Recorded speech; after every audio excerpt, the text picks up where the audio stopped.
Alam niyo kung ano yung problema sa mga spray paint kapag bumili kayo ng mga hindi branded. Itong ano niya, ito yung pinakapindutan niya, yung nilalabasan mismo ng pintura. Sometimes ito yung nasisira, yung mahirap siyang i-press, so ganun. At para malaman mo kung expired na yung mga mabibili mo na ganito, na spray paint, kapag dito sa ilalim merong malagkit na part, so ibig sabihin expired na siya. So, ito yung brand na tested ko na and proven na maganda talagang gamitin. Bihira talaga yung makachempo ka ng hindi maganda yung kanyang sprayer. Okay talaga tong brand na to. At maraming available na kulay. At merong mga matte finish, may mga glossy, may mga metallic, at dalawang klase siya.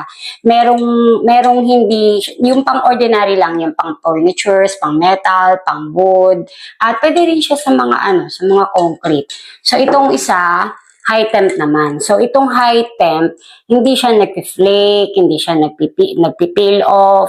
Pang high temperature siya, like kung i-apply mo siya sa yung mga bagay na naiinitan, like yung oven, like yung mga gas stove, o kaya yung mufflers or tambucho, or yung mga boiler sa mga makina. So ito yung ginagamit, yung high temp. Mas mahal siya compared sa mga classic type, yung mga ganitong klase ng spray paint. So Bosni spray paint, ito talaga yung magandang brand ng mga spray paint. So, tulad din sa mga sa mga wood surfaces, sa mga concrete surfaces. So, itong mga spray paint, kailangan din siyang merong primer. Lalo na kung halimbawa, para tumibay yung pintura mo kung saan mo siya i-apply, lalo na sa mga furnitures, kailangan may primer siya.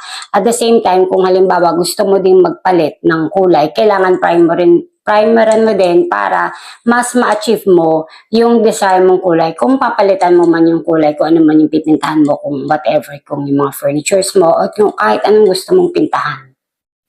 So ako kasi mahilig ako mag-DIY, mahilig ako magpintura. So advice ko lang kapag gagamit kayo nito, as much as possible mas maganda, doon kayo sa area na walang masyadong hangin para hindi masayang kapag nag-spray kayo ng pintura. And huwag nyo siyang masyadong itututok para hindi siya magluluha. As in literal na parang lumuluha yung pintura kasi kapag ganun, mahirap na siyang bakbakin or alisin, hindi na siya basta-basta magpapantay yung pintura. So para maiwasan yung mga ganung bagay.